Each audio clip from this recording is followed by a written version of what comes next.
Folks, today is Tuesday, January 19th, 2021. Coming up on Roland Martin Unfiltered, we are 18 hours away from Donald Trump being out of the White House and having Joe Biden, Kamala Harris, next inaugurated the next president and vice president of the United States. We'll show you today's COVID-19 memorial that took place on the nation's mall, where Yolanda Adams sung, Joe Biden, Kamala Harris spoke, finally to see leaders addressing the pain and the agony of 400,000 Americans losing their lives to COVID-19. Also, Senator-elect Raphael Warnock and John Ossoff, their elections have been certified by the state of Georgia. They will be sworn in tomorrow by the United States Senate. The confirmation hearing of retired General Lloyd Austin took place today. We'll show you some of that. Plus, Reverend Dr. William Barber joined us to talk about what Biden's moral agenda should be for the first 100 days. Also, the head of the Census Bureau is out amid allegations that he pushed to deliver data on undocumented immigrants to Donald Trump. That wasn't complete. And the Trump administration is planning to deport a man to Haiti, even though he's never been there. Plus, Melania Trump leaving the White House with her lowest favorability ratings ever. Let's not forget, she's also a racist birther. And how long will it take for the NFL to increase the number of black coaches, general managers, and team presidents? Is it time for folks to put pressure on the sponsors of the NFL? Plus, we'll be joined by MCheyenne Chapel, the animator of Pixar's new hit movie, Soul. Folks, it is time to bring the funk on Roland Martin Unfiltered. Let's go.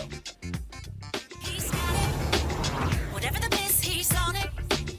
Whatever it is, he's got the scoop, the fact, the find. And when it breaks, he's right on time and it's rolling. Best believe he's knowing. Putting it down from sports to news to politics. With entertainment just for kicks, he's rolling. It's on go, y'all. It's Roland Martin, yeah. Rolling with Roland now.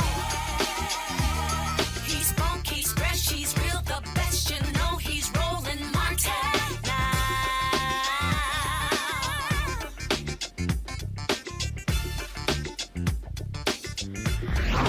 Martin. All right, folks, it is less than 18 hours left in Donald Trump's term in the Oval Office. Thank God we finally are going to get rid of the thug Donald Trump.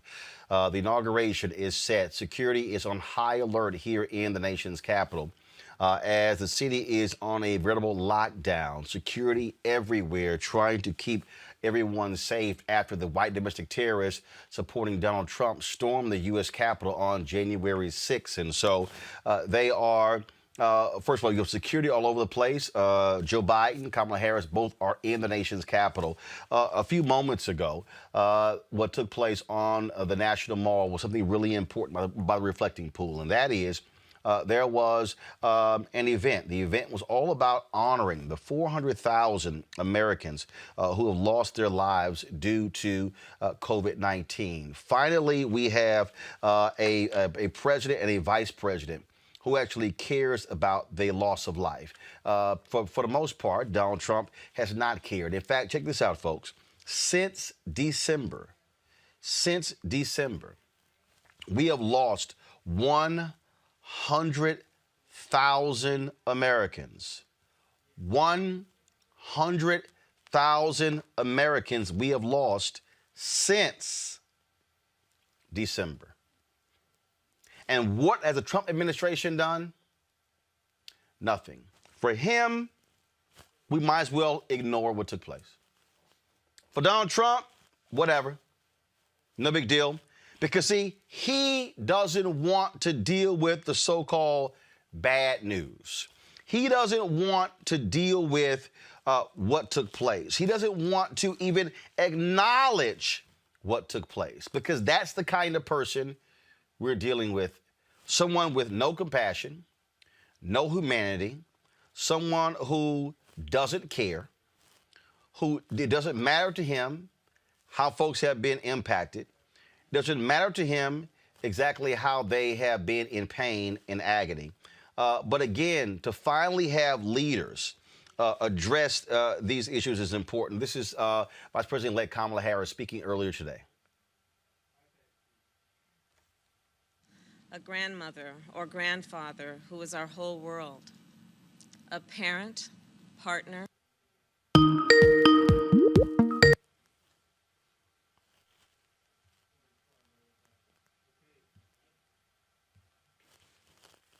All right, folks, we're going to cue that back up to hear, again, Kamala Harris there speaking.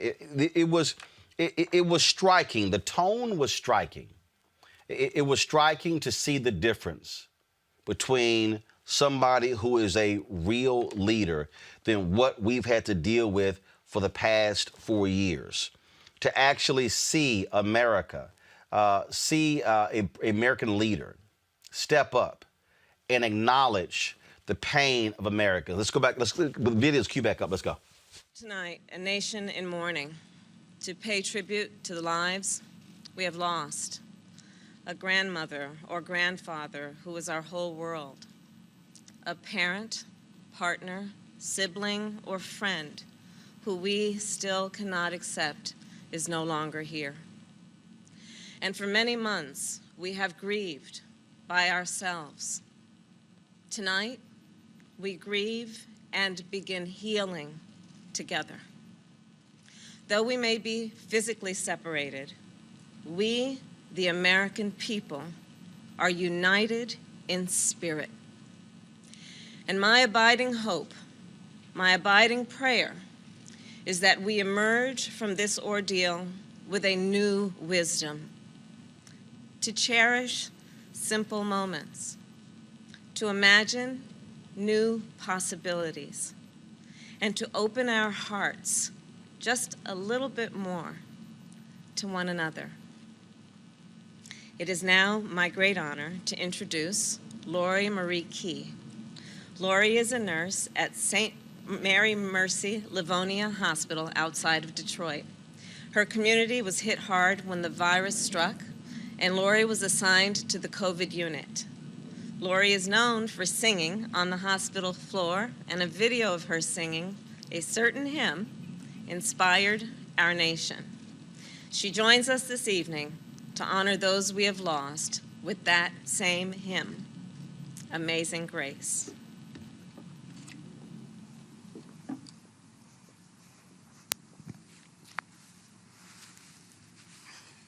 Thank you so much, Vice President-elect Harris. It is an honor to be here with you and with President-elect Biden. Working as a COVID nurse was heartbreaking. It was heartbreaking for the patients who were sick. It was heartbreaking for the families who couldn't be there with them. And it was heartbreaking for those caring for them. But when I'm at work, I sing. It gives me strength during difficult times, and I believe it helps heal. So here is Amazing Grace. Amazing grace, how sweet the sound that saved a wretch like me. I was lost, but now I'm found. Was blind, but now I see.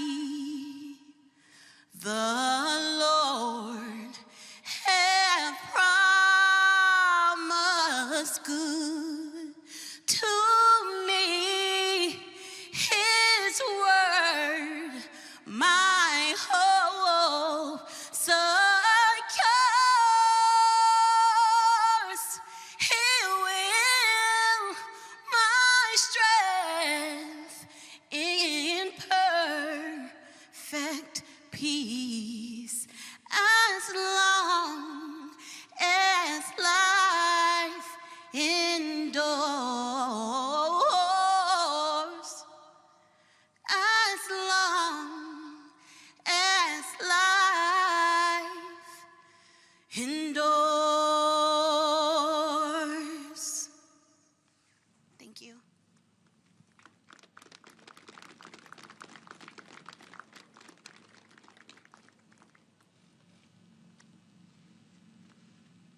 Thank you, Lori.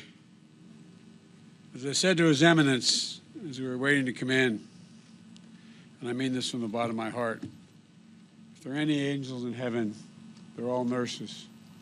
We know from our family experience what you do, the courage and the pain you absorb for others. So thank you. Thank you. Your Eminence, Cardinal Gregory and Yolanda Adams, to heal, we must remember. It's hard sometimes to remember, but that's how we heal. It's important to do that as a nation. That's why we're here today. Between sundown and dusk, let us shine the lights in the darkness along the sacred pool of reflection. Remember all whom we lost.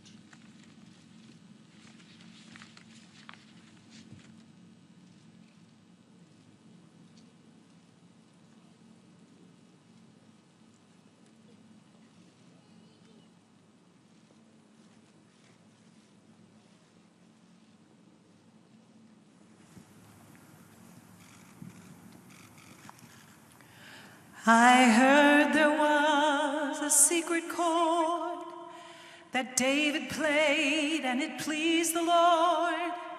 But you don't really care for music, do ya?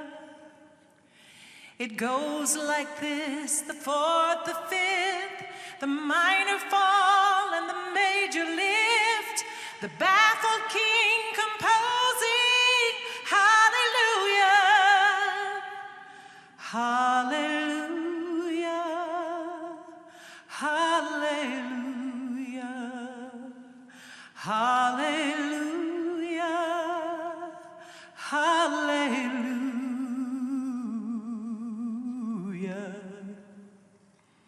I know that there's a God above, and all I've ever learned from love is how to shoot at someone who outdrew you. It's not a cry you hear at night. It's not someone who's seen the light. It's a cold and it's a broken hallelujah. Hallelujah. Hallelujah. Hallelujah. Hallelujah.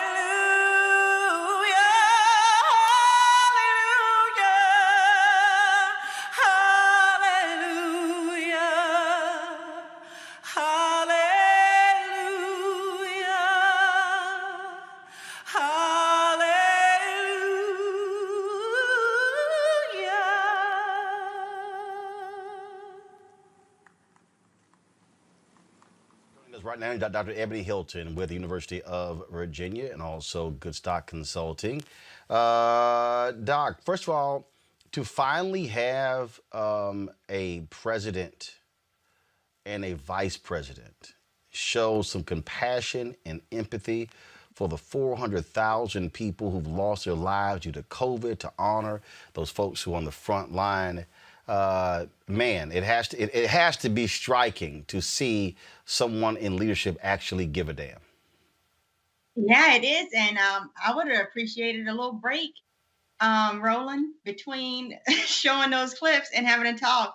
I mean, it actually is.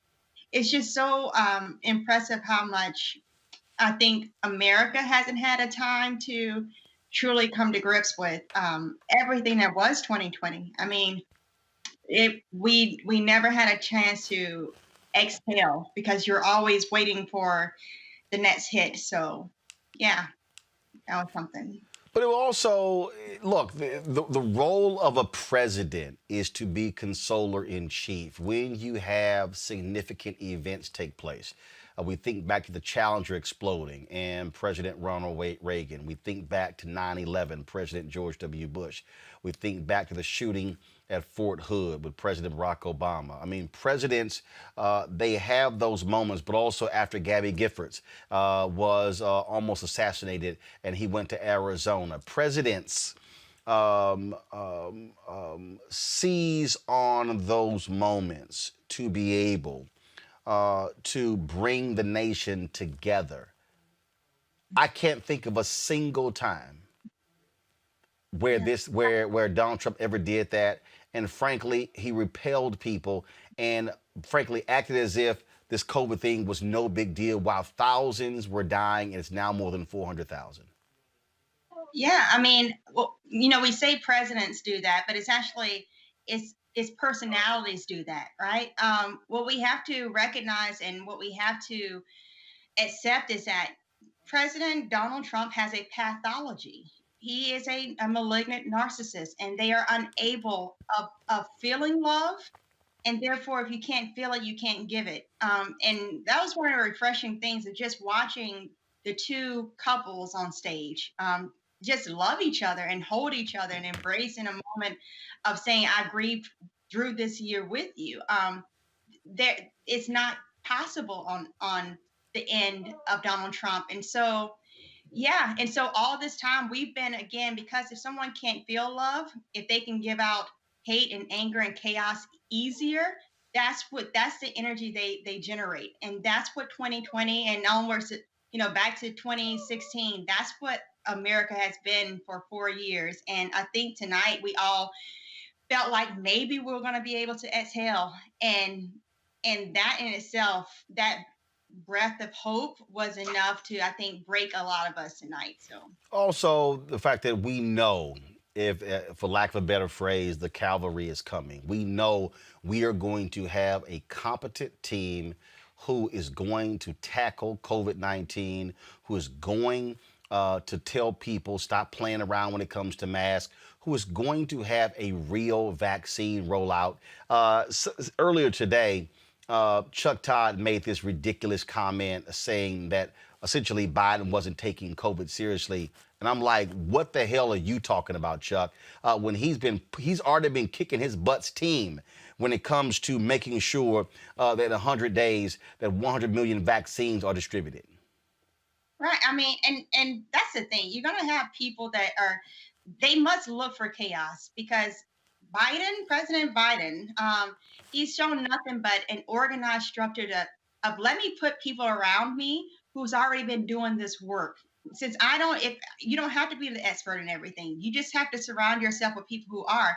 And one of the persons is, Dr. Cameron Webb, who's one of my colleagues. He's going to be on that task force looking at COVID vaccine rollout and looking at the pandemic and how we can mitigate the spread of this virus. And I have not felt safer than the realization that he is going to be there because I know him. I trust him. He has a family that he also loves and wants to come home to. So I know he'll do his very best to protect all of us because in protecting one person, we protect all. And so I think it's not the time, Chuck Todd, to generate chaos. This is really a time that America needs. I need a moment to just be happy and hopeful and looking forward to some sense of normalcy. And the need for a headline is just not the time for it. Let's just let that go. All right, then, Dr. Ebony Hilton, we certainly appreciate it. Thanks a lot.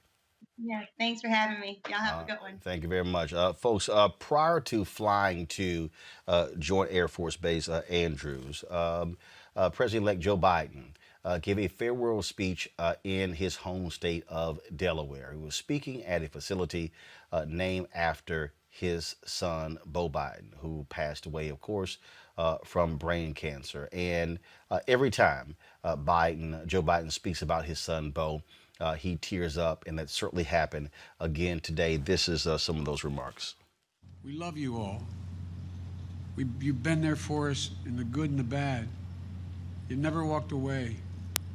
And I am proud to be a son of Delaware. And I am even more proud to be standing here doing this from the Major Beau Biden facility. Ladies and gentlemen, I only have one regret. He's not here because we should be introducing him as president. But we have great opportunities. Delaware has taught us anything's possible. Anything's possible in this country. So God bless you all, and may God protect our troops. Thank you.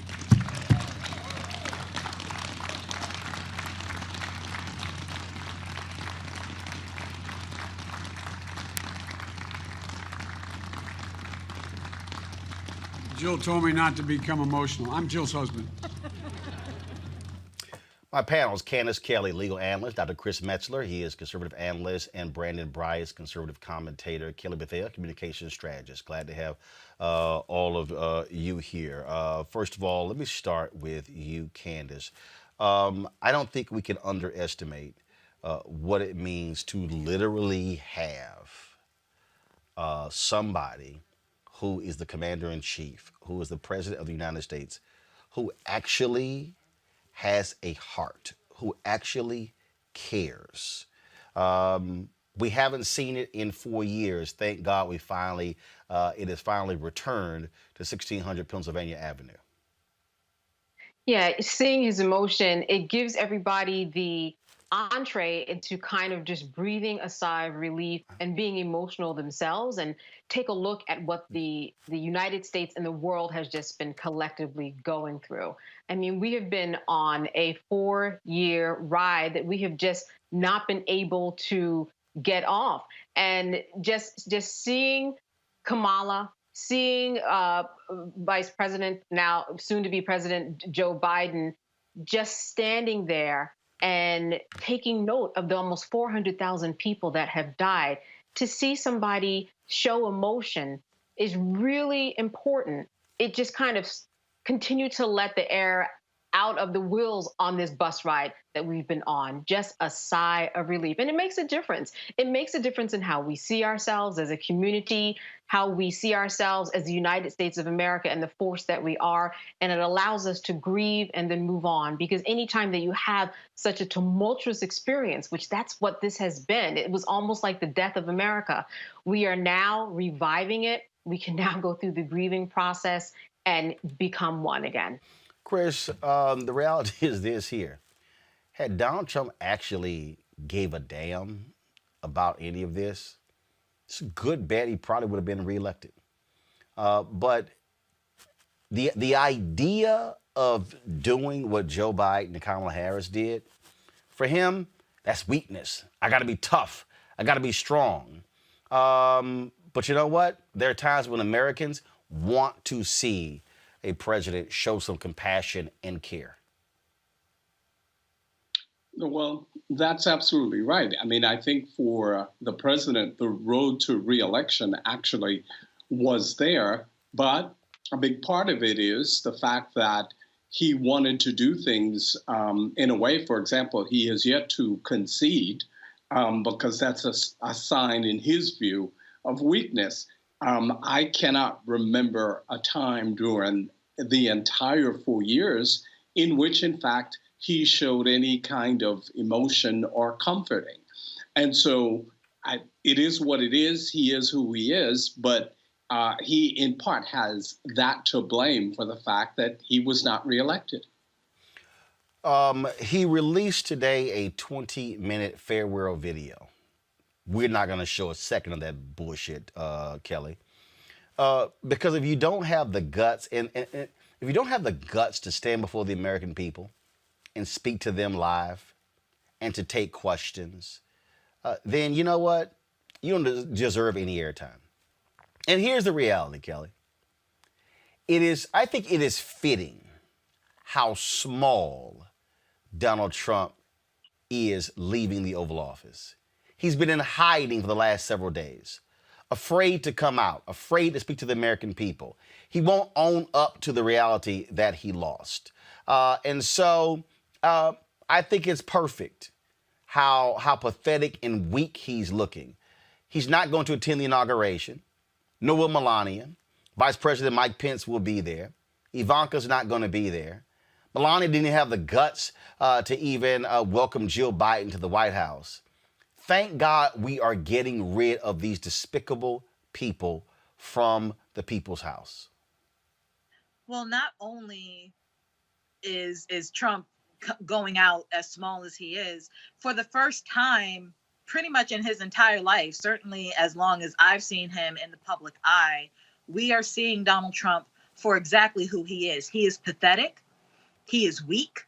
He is small. He is unknowledgeable. He is dumb. He is a loser, thoroughly.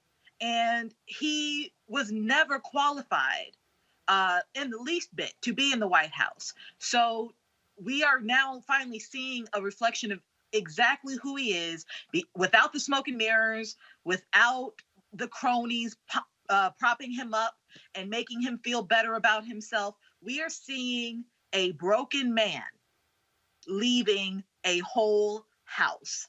And that's exactly what's supposed to happen here.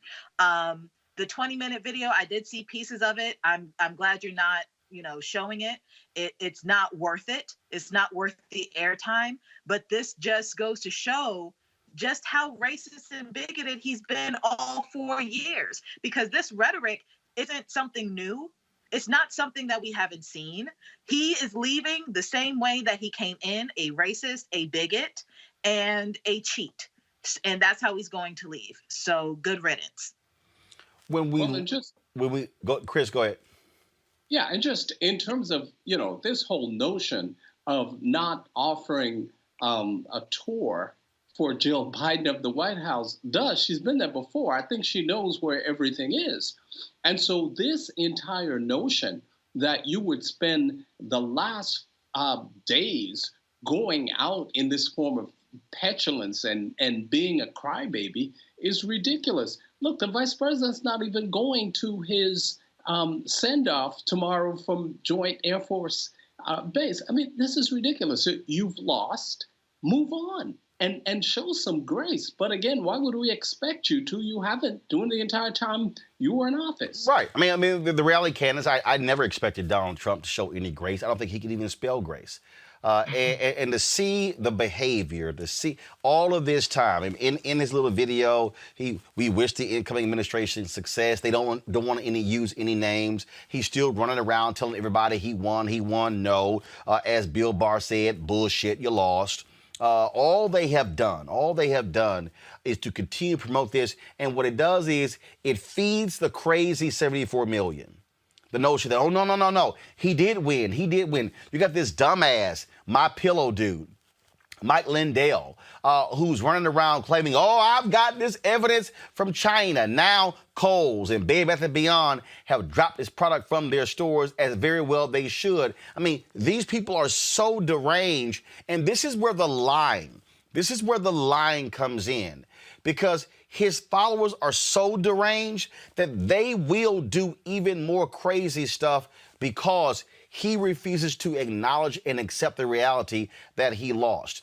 And I think it's perfect also how Biden and Harris are playing this. Fine, you're not going to be there? Whatever. Yeah, exactly.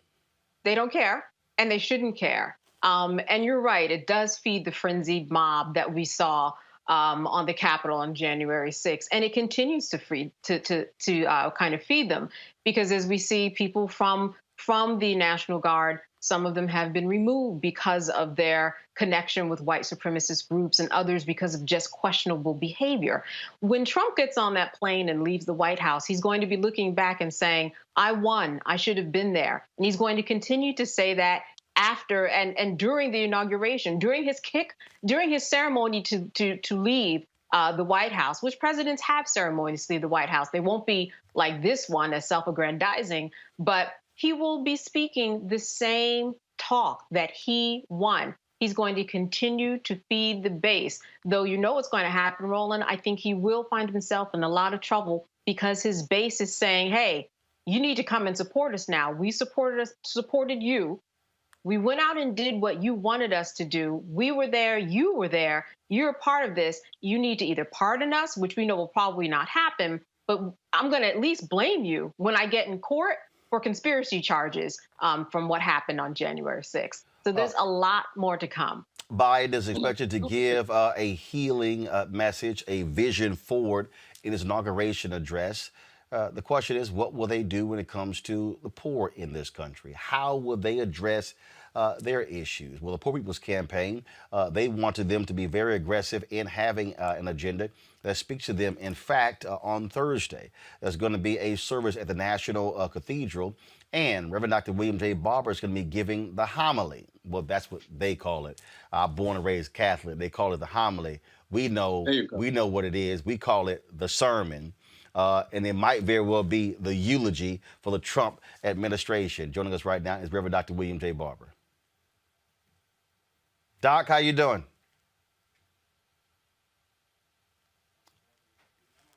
All right, I was told Dr. Barber was there. Okay, all right, y'all let me know when he is there. Oh, how are you? There you go. All right, Dr. Barber, how's it going? I'm well. I'm COVID well and chaos concerned, but I'm here. I thank God for everything you do. And, tonight I'm especially gratified because you have my alma mater across your chest. See, I didn't even realize that. I was sitting here. They had one of the graduates sent me a sweatshirt. I said I had visited, but they hadn't sent me anything. He said, no, I'm sending you a sweatshirt, and I've had it for months. And I said, you know what, I'm going to go ahead and rock it today. So divine intervention had me put this on today. That's right. That's right. That's eagle pride, man. That's no ordinary barnyard fowl. As I said, Thursday at National Cathedral, they're going to have you doing the homily. Again, as I said, born and raised Catholic, that's what we called it. But where you from is called the sermon, and it should be the eulogy for after 4 years of Trump. You're exactly right. And as we talk about Trump, we also got to have some eulogies on some other things, because you and I have said time and time again, Trump lit this current fire, but he didn't pour all of the gasoline. And there's a whole lot of repentance that has to go on. People that are in office, people that are dead now, but like the Southern strategist and Richard Nixon, who kept pouring this gasoline out. This intentional dividing of the country using race and class will inevitably turn into violence. And like I know, that what America got to see at the Capitol on January 6th, Black folk and brown folk and indigenous people and others have seen it down through history, and sometimes much more violent. We also, the other day, just a few days ago, we know that it's not over. He's over, but when Biden rolled out that he was going to raise the minimum wage to $15 an hour, federal minimum wage, proposed that. And we know that's 39 million families, 62 million people. That'll have major impacts, a major poor people's campaign agenda to lift people out of poverty. 62 million people working every day for less than a living wage. Nikki Haley came out immediately and called it radical and extreme. That same language. We saw McConnell today blame Trump, but then he said something we better pay attention to. He said, but in this election, we did not have an election that's calling for any real ideological change. And so, Dr. King said the last night of his life, nothing would be more tragic than for us to turn around at this point.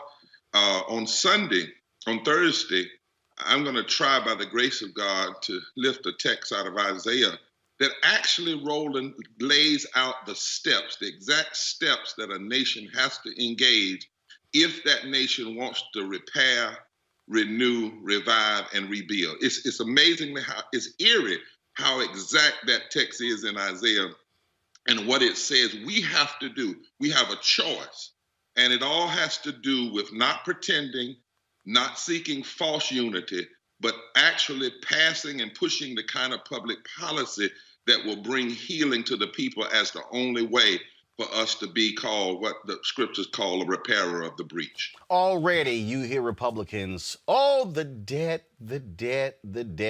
They've said nothing for the last 4 years about that. And obviously you typically hear, you heard a lot Joe Biden talking about the middle class.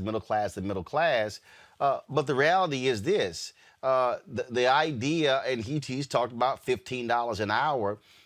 This is where Democrats have to be bold economically, because historically the economy has actually fared better under Democrats than Republicans. But there's this psychosis in America that, oh, if we elect pro-business, pro-corporate Republicans, then the economy does better. No, it does better for those who already have money. That's right. And too often major media allows them to get away with that without pushing them. What do you mean about tax cuts? Who are you really going to cut? If you so-called balance the budget, on whose back? Too often they are allowed to say things. They're even allowed to call a program socialism without a reporter. You would do it. You would say, wait a minute, what is socialism? They probably don't even know. And second, that's not socialism. But in a real sense, we've got to have this third Reconstruction. We've said to the Biden administration, we met with the domestic policy team, and we laid out a 14-point agenda for healing. We said, if you want to heal the nation, you have to heal the body. If the body's sick, you can't just heal, i.e. the mentality of the nation. And that's going to mean living wages. That's going to mean comprehensive COVID relief. That's going to mean infrastructure in poor and low wealth communities that build up that community. That's going to be major investment in education. That means sick leave. That means unemployment extended. That means moratoriums on people losing their homes and being put out of their houses or their apartments. That means moratoriums on people's utilities being cut off. That means redirecting some of our bloated military budget and using it for things like infrastructure, healthcare, and living wages.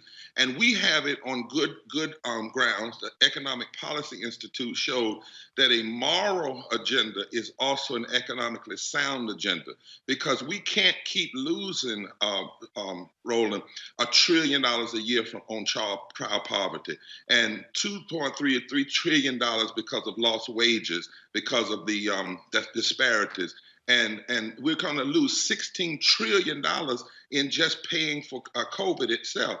And so what we need is an investment. We have to see this as not giveaways, but investment, which is why the federal budgets can extend and take debt. State budgets have to be balanced, but the federal budget can go into debt for this very moment, for moments like this, like we had to do in the middle of the Great Depression. And we've got to watch these senators. And the first cue that's going to tell us where they're going to go, particularly the Republican senators, is how the 17 vote to convict Trump.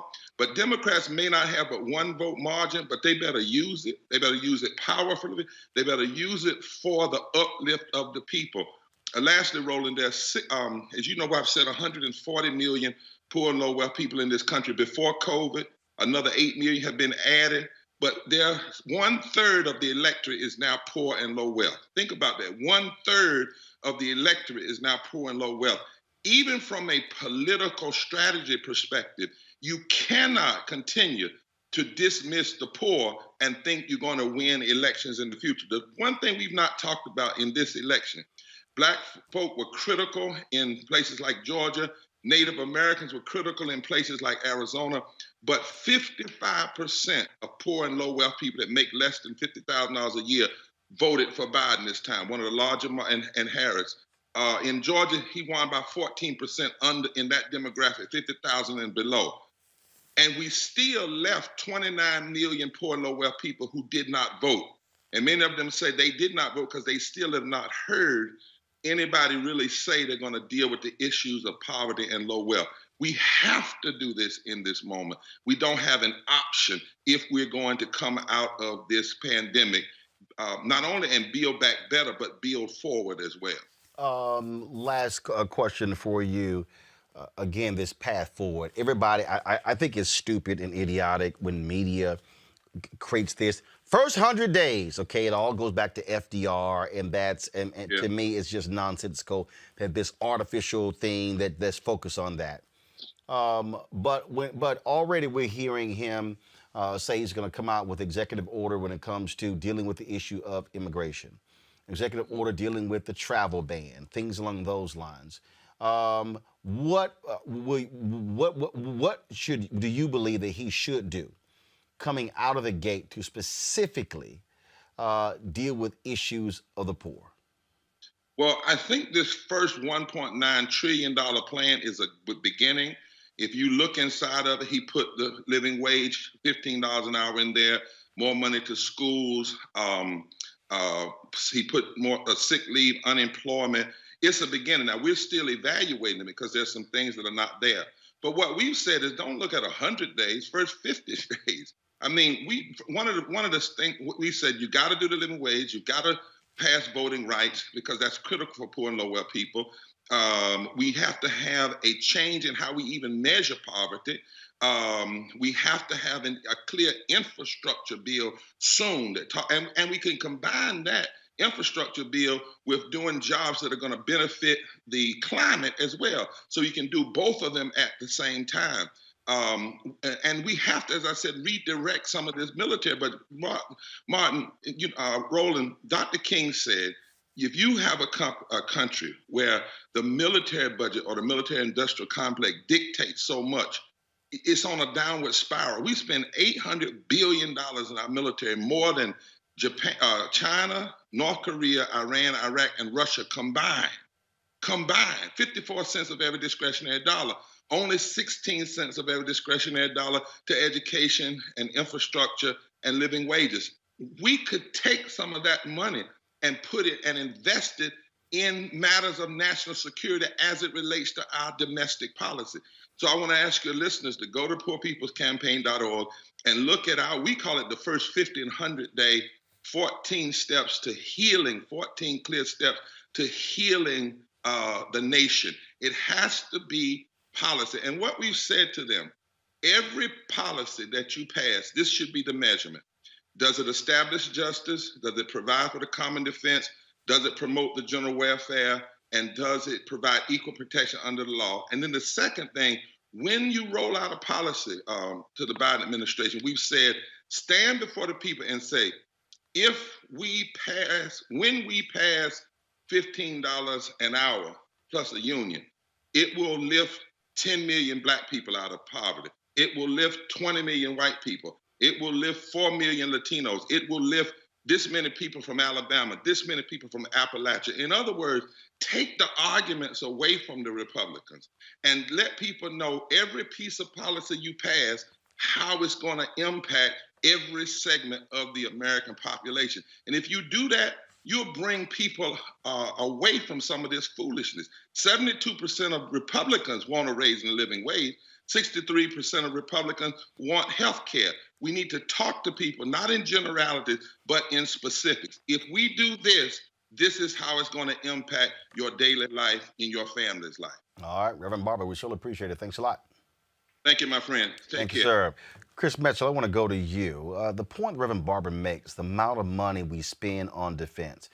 Democrats are scared to be called weak on defense, and the reality is we spend a whole lot of money. In the final year of Obama, that was a survey that was done that showed that there was $125 billion of waste in the Defense Department. If we're talking about moving forward, doesn't it make sense to say, defense, y'all don't need another increase? Well, it does make sense, but here's the issue. The issue is, in fact, that if you look at defense and if you look at the defense contractors, you then figure out who they're giving money to for campaign re-elections. And so from the Republican standpoint, the issue, quite honestly, is not defense and being strong in defense. From the Republican standpoint, it's the issue of getting campaign contributions from defense contractors. And I mean, I'm not just saying that. Just look at the FEC filing reports and you'll see that. And so, yes, there is no need to continuously increase defense spending. Absolutely not. But I think the problem is going to be that from the Democratic standpoint, this is what needs to happen. It needs to be, as Reverend Barber said, messaged correctly. This is how this money is better spent. It has to be specific. Republicans have won the message on that by simply dropping the word weak. Democrats then pull back and say, oh, well, we don't want to be seen as weak in defense.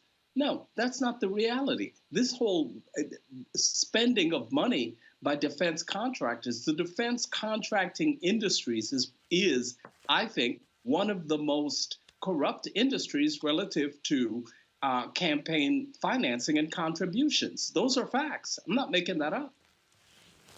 But Candace, here's what's interesting here that we also have to acknowledge.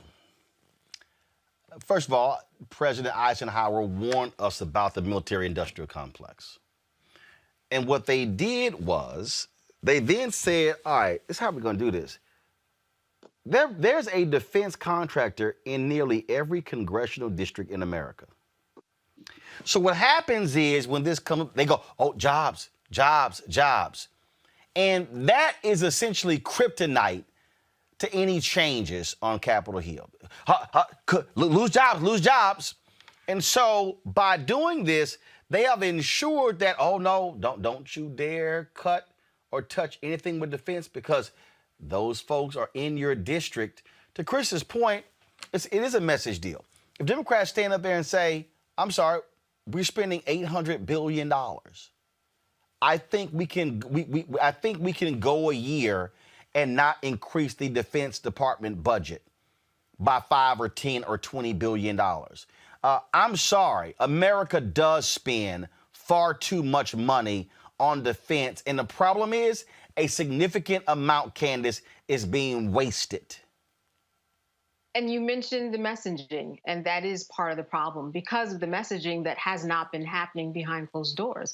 We've been seeing not a lot of activity in terms of people lobbying for this type of change in the defense spending, right? Because we've been spending all of our time on Trump and all of his shenanigans. So the process that normally happens in terms of these things that normally take place when there's a transition of power, it's totally different. It's unprecedented. So that when we look at these numbers and the huge amount that are being spent on defense that probably could be directed someplace else, it's going to be a different type of a talk in order to see people, in order to force people to see the light of day in that regard. And that's something that we're going to see in the first couple of months of Joe Biden's administration. But again, it's something that we have not been doing in terms of the typical lobbying to try to see these types of things come into fruition. Look, Kelly, go ahead. I was just saying, I'm sorry, Chris, then Kelly, go ahead. Like, as it relates to all the drama that's been going on. But just in general, I think when Democrats message anything relative to defense, and I'm not just talking about the lobbying component of this, anything relative to defense, they're afraid that Republicans are going to hit them over the head with your being weak. So I'm just saying the message in general relative to that, because Republicans, we are become masters of simply saying weak, and Democrats then said, yeah, well, don't want to touch that. Yep. Kelly, messaging. One of the things that I think that President-elect Joe Biden did learn from his 8 years as vice president under President Barack Obama was that they were weak with messaging. For instance, when the stimulus bill came out, you swear the stimulus bill was a massive failure when many economists said that stimulus bill actually saved us from going into a great recession. It staved that off. 40% of that stimulus bill was tax cuts because they were trying to appeal to Republicans. To me, I think the Biden administration should look at that and say, yeah, we ain't screwing that up again. And then what you do is you sell the hell out of it. Obama, for all of his brilliance and how smart he was, I think when it came to selling stuff, they were dumb. I mean, they were horrible at actually selling it. And he was actually did an interview where he said, well, we thought folks would have gotten it. No. Elkhart, Indiana. They had things were rebuilt in Elkhart, Indiana because of the stimulus bill. They didn't take credit for it. And Republicans did. My deal is if you're Joe Biden, do the same damn thing Trump did, but you're not lying. Take credit for everything good you do and slap your name on everything. That's what This project was built by the Biden-Harris stimulus bill. That's what you do. You message, and you don't say, well, no, we don't want to take all the credit. Yes, take credit. No, I couldn't agree with you more there. I think when it comes to the Democratic Party as a whole and messaging, they're at an impasse where we are so fragmented as a party because we have more or less been rejected by the other side, meaning you have centrist Democrats, you have really progressive Democrats, you have Democrats who are Black but really have more conservative views, but because of the Republican Party, they just kind of end up being Democrat. Because you have all of these perceptions and points of view, when it comes to messaging, my theory is that they are afraid to create a singular message, lest that they lose some of the power within the Democratic Party. The Republicans are excellent at messaging because they are uniform in what they think about. They cut the fat when it comes to, peripheral views and viewpoints and the like. When they have a mission, they have a mission, and they make sure all Republicans are on board and they drive that train home. That's what we've been dealing with for the last 4 years of the Trump presidency, because behind closed doors, these Republicans don't necessarily agree with him, but because they are so uniform on the surface, they have to. They feel like they have to. Democrats don't have that same culture. So in the Biden administration, I'm not saying they need to have that exact same culture, but they do need to take some notes from the Republicans in that they need to streamline their messaging and kind of, for lack of a better phrase, ignore what the peripheral views are so that they can get everything moving forward. Chris Metchler, I know you got to go. Your final comment. What do you want to hear from Biden tomorrow in his inauguration speech? Well, I think tomorrow there has to be some outreach to conservatives. I think that's very important. I think there are many conservatives who are in the Republican Party who are willing to hear that message, to hear that outreach. From my perspective, we want to work with the Biden administration. There are going to be things that we agree with and things that we do not agree with. And the final thing that I would say to the points that were made earlier, see, here's the thing about Republicans. We will be loud and wrong all day long, but we'll continue to be loud and wrong while the Democrats are like, yeah, well, I'm not sure. And so there is disagreement behind closed doors, but I think that is extremely important. All right, Chris Metchler, I appreciate it. Thanks a lot. Folks, got to go to a break. We come back. The head of the census is out, resigns. It's a huge mess over there. We'll talk about what needs to happen next. Also, Georgia, they have certified the election results in Georgia. John Ossoff, Raphael Warnock will be sworn in tomorrow. But why are Republicans trying to change the voting laws? Because they big mad. They lost. Big mad. We'll explain next on Roland Martin Unfiltered. When you think about the fact that 2043, we are going to be a nation that's majority people of color. I've really focused on this a lot, on television, on radio, in my speeches. That my focus is trying to prepare us to have demographic power while also having educational, economic power at the same time. Because there's nothing worse than having demographic numbers, but then you still don't have that economic power, that political power, and education power. Well, you and I think most people know and understand that education is what we've got to impress on all of our people. We've got to help people to understand that if you want a decent quality of life, if you want the kind of quality of life where you're not having to worry about your food and your nutrition and, being able to pay your bills or buy a house, then you've got to become educated. The more education you have, the larger the paycheck is. And of course, we've got to be involved in entrepreneurship, taking the talent that we have to create businesses. And there's a lot of opportunity for that.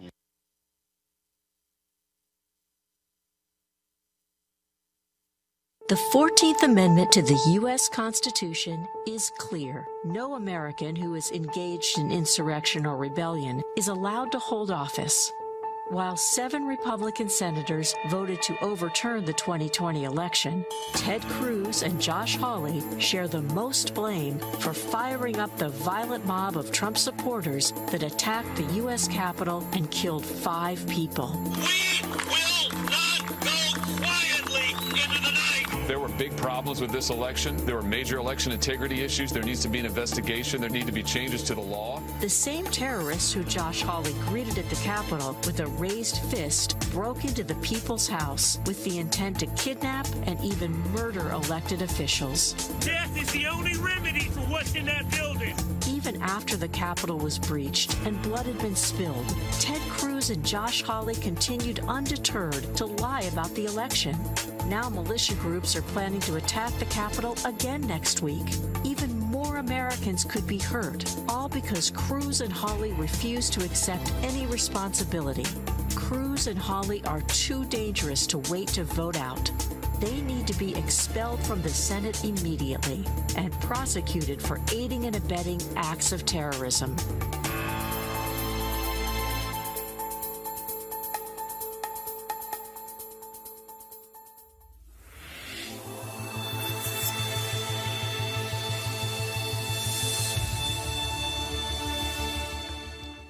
The director of the U.S. Census Bureau is resigning after being accused of supporting a partisan push to give data on undocumented immigrants to Trump before he leaves office.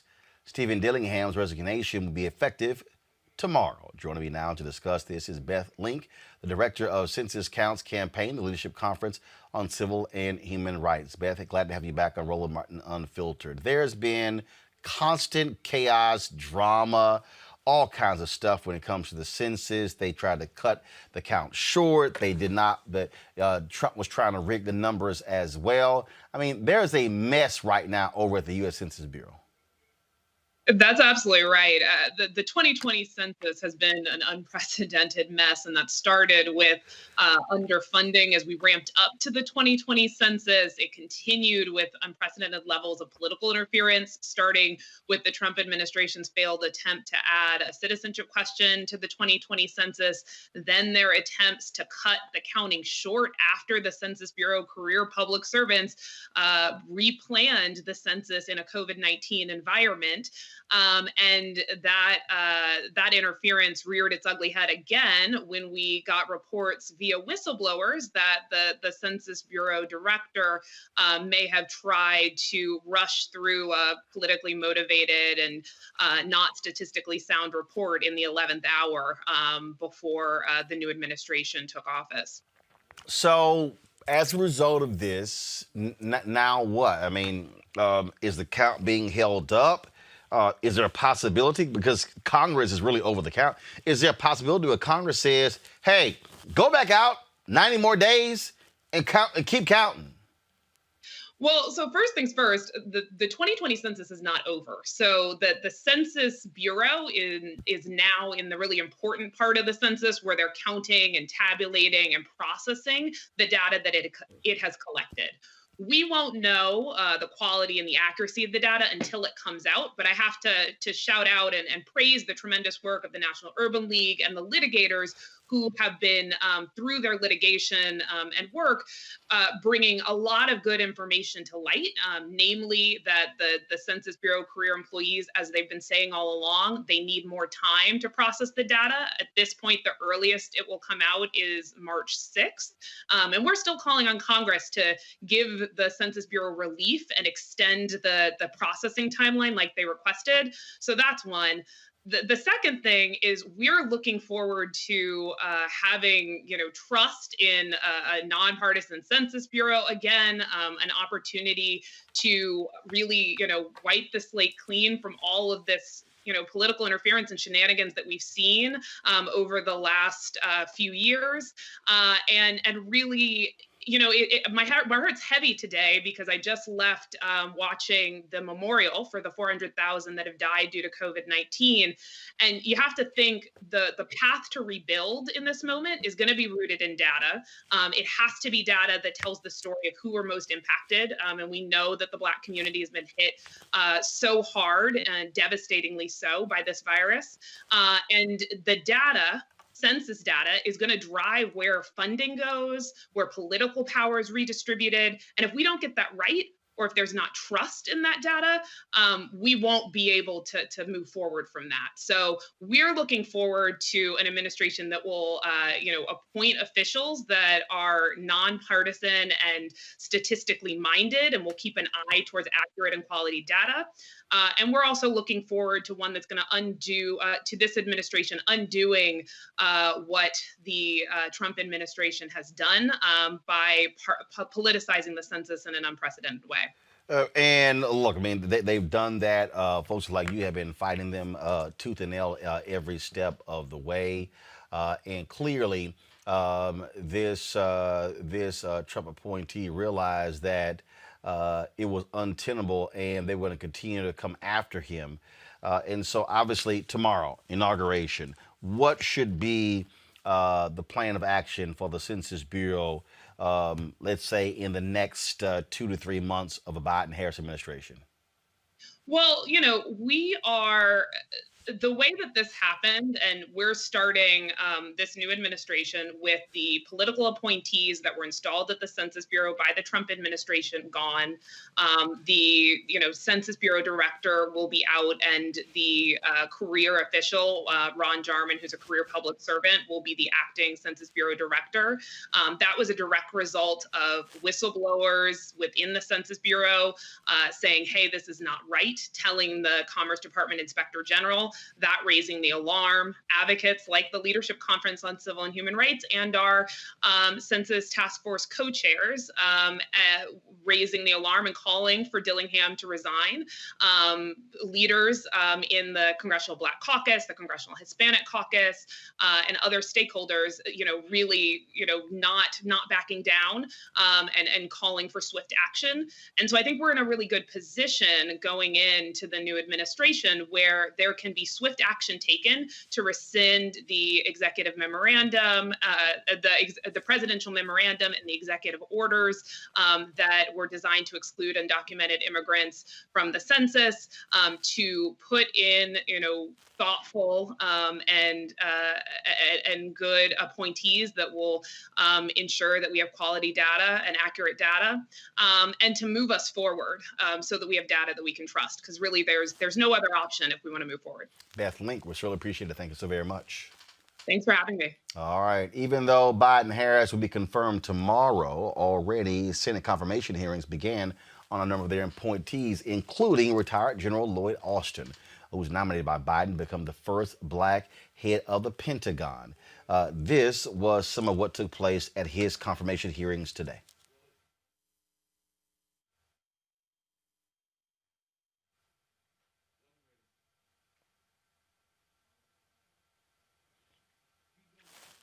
All right, folks. Well, let me know when we have the Lloyd Austin video. I certainly would appreciate that. Okay, do we have it now?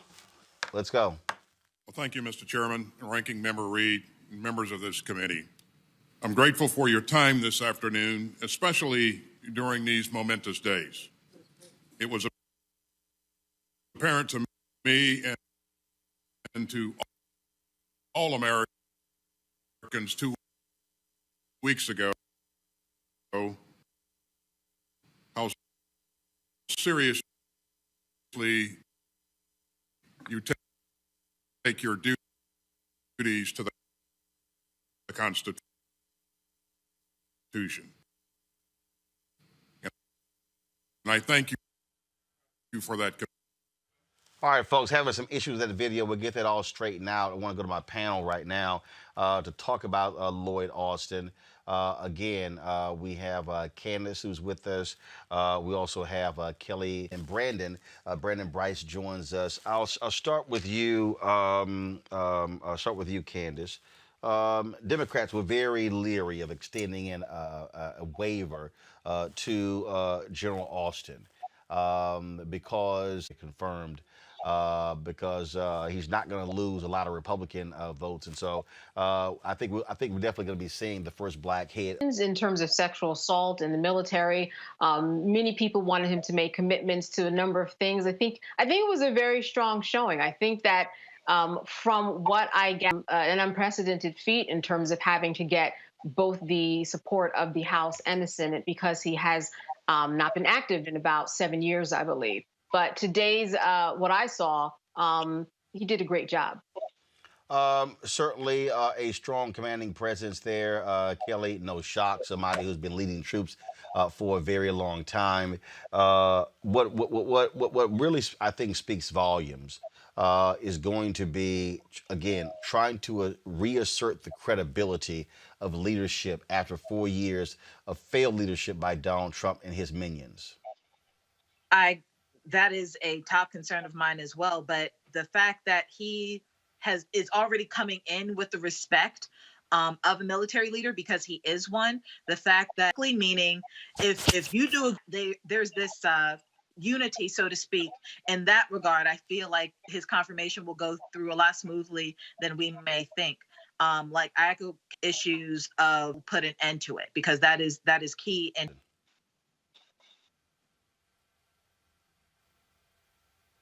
Brandon, you there? Okay, I couldn't hear you. Situation, because I actually agree. I don't think this is going to take long as far as within the Senate. I think this is a gentleman who has proved his stripes. And the good thing about, the armed services, and I agree, it doesn't matter if, what his politics are. This is a guy who's got a lot of respect in the Senate. And I actually think that this confirmation is going to go fairly quick. Here, actually, we got the video issue straightened out. Here is actually Lloyd Austin speaking today before the United States Senate. No, go to my iPad, please. Thank you very much. Well, thank you, Mr. Chairman, Ranking Member Reed, and members of this committee. I'm grateful for your time this afternoon, especially during these momentous days. It was apparent to me and to all Americans 2 weeks ago how seriously you take your duties to the Constitution. And I thank you for that commitment. I know that you share my gratitude for the commitment of the men and women of the Department of Defense as well, who share your duties. Some of them are serving just outside this room, and all of them are keeping us safe. We owe much to their selflessness and to that of their families. I want to thank Senator Sullivan and Secretary Panetta for their kind words of introduction. I am truly grateful. And of course, I want to thank my wonderful wife, Charlene, who, like today, has stood by my side for more than 40 years, guiding me, supporting me, and making me a better man. I'm also very grateful to President-elect Biden for asking me to serve my country again. I value the strength of my relationship with him, and I am humbled by the trust and confidence that he has placed in me. And I hope this hearing will earn me your trust. Let me say at the outset that I understand and respect the reservations that some of you have expressed about having another recently retired general at the head of the Department of Defense. The safety and security of our democracy demands competent civilian control of our armed forces, the subordination of military power to the civil. I spent my entire life committed to that principle. In war and in peace, I implemented the policies of civilians elected and appointed over me, leaders like Secretary Panetta. And I know that being a member of the President's cabinet, a political appointee, requires a different perspective and unique duties from a career in uniform. I intend to surround myself with and empower experienced, capable civilian leaders who will enable healthy civil-military relations grounded in meaningful oversight. Indeed, I plan to include the Undersecretary of Defense for Policy in top decision-making meetings, ensuring strategic and operational decisions are informed by policy. I will rebalance collaboration and coordination between the Joint Staff and the OSD staff to ensure civilian input is integrated at every level of the process. And I will make clear my expectation that the Pentagon work hand in glove with the State Department, supporting the work of our diplomats. Now, I know that a large measure of civilian control of our military lies right here with this body. And if you confirm me I assure you that the Pentagon under my leadership will respect your oversight responsibilities, and we will be transparent with you. And I will provide you my best counsel, and I will seek yours. And just like you, I will take seriously the many challenges facing our country, the most immediate of which, in my view, is the pandemic. And if confirmed, I will quickly review the department's contributions to coronavirus relief efforts, ensuring that we're doing everything that we can to help distribute vaccines across the country and to vaccinate our troops and preserve readiness. On that particular point there, Kelly, we've had retired Lieutenant General Russell Honore on this show, and he has talked about how we should be deploying the military when it comes to the vaccine because of the infrastructure that they already have. That absolutely makes sense, and I'm hopeful that we actually see that with General Austin leading the Department of Defense. I absolutely agree with that. When we hear about our military, a lot of the times, for those of us who are not aware or invested in that kind of information, we think of the military similar to what we saw during BLM rallies or overseas, just a very militant, soldier-like presence. But there are doctors in the military. There are nurses in the military. There are medical assistants in the military, all of which are more than capable and definitely well equipped enough to disseminate this vaccine in such a way that we actually meet Biden's goal of 100 million vaccinated within the first 100 days, within the first 100 days. So this is definitely a situation where it needs to be strongly considered if it's not already in the works. But yeah, this is definitely a good thing to even consider.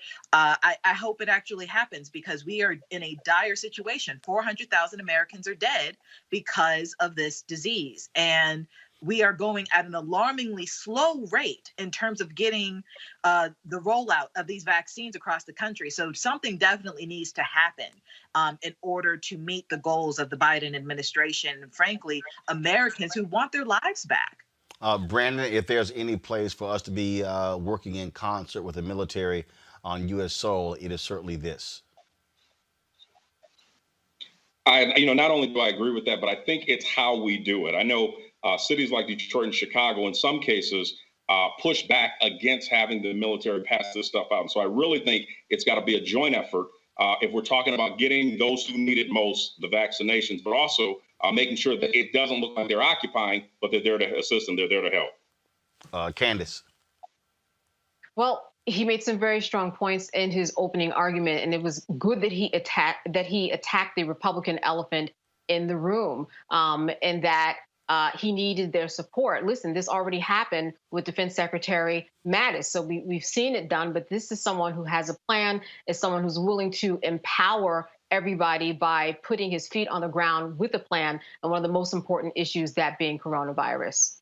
All right, folks. Real quick break. When we come back, we're going to talk about where are the black coaches in the NFL, the black Joe Manders, what the hell is going on? And we'll talk about Georgia. Oh, yeah. Republicans, they're not happy at all that a Jewish guy and a black guy are United States senators. They now want to cheat in order to win. That's next on Roland Martin Unfiltered. What would you say to a young person who says, look, I'm trying to change our society, I'm trying to change this world. Man, I ain't got time for this church stuff. I just don't think y'all legit. Oh, man. I would say just because you see an artist in music that you don't like, do you stop listening to hip hop? No, it's like ridiculous. You see one artist do something that is what their choice was, has nothing to do with the whole industry or the whole art form of hip hop. You don't throw out hip hop. So the same way, if you see an artist that you don't like do that, I would ask you, don't do the same thing with the church. Because just because you see one minister, one man or woman do something that you don't agree with, don't use that as an excuse to demonize an institution that could actually help save your life. You know, I am who I am because I was raised in the church. You know, all the things that I'm able to do in the world are directly related to being brought up in a healthy church environment where I learned how to develop my gifts. I learned how to communicate. I learned how to deal with other people. I learned how to lead. All of those things that help me and other people become successful in society, you can learn in the church. So I would say to somebody that's young, I would challenge them. Everything that's in you, if you're trying to get it out, get into a good church, because that church will be a fantastic incubator for all the gifts that are in you. And when you find the right church, you will find that the others that you may have been looking at were the wrong people to look at. In any profession, I don't care what it is, you're always going to find people that you can point out that may not represent that profession to the best of their ability. But when you find those that do, then you begin to see what it really is about. Hey, Donald, you hear that sound? That's the sound of moving vans. They're coming to pack you up and move you and all of your grift and indecency out of the White House. That's the sound of the cleaning crews coming to scrub the stench of your corruption and the stains from your lies from the Oval Office. You hear that? That's the sound of the exterminators coming to fumigate all that COVID-19 infection in the air that you could have kept out of the West Wing with a face mask. You hear that? That is the sound of the wall you finally built. The security wall around the White House. It's being removed to make way for a new president. A real president. The next president of the United States. Joe Biden.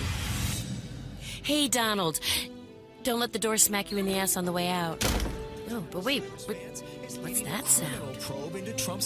It's the sound of the Southern District of New York, and they're coming for you. The Lincoln Project is responsible for the content of this advertising. All right, folks, the Fritz Pollard Alliance, which exists to advocate diversity in the NFL, released a statement today urging NFL sponsors to take, quote, direct participation in the struggle to hire black general managers, presidents, and head coaches. The statement released by Executive Director Rod Graves harps on the fact that there is just one black team president in the NFL, 3 black general managers, and now 2 black head coaches among a league that is 69% African American. During the latest hiring cycle, the league has resisted changing the disparity in opportunities, despite there being talented individuals in the pipeline. Although the Rooney Rule is still in effect, it has proven to be extremely ineffective. The Fritz Pollard Association hopes to work with the league to rectify this issue. Joining me now is Rod Graves, the director of the Fritz Pollard Alliance. Rod, this was interesting. You see the Detroit Lions hire a tight ends coach for the New Orleans Saints.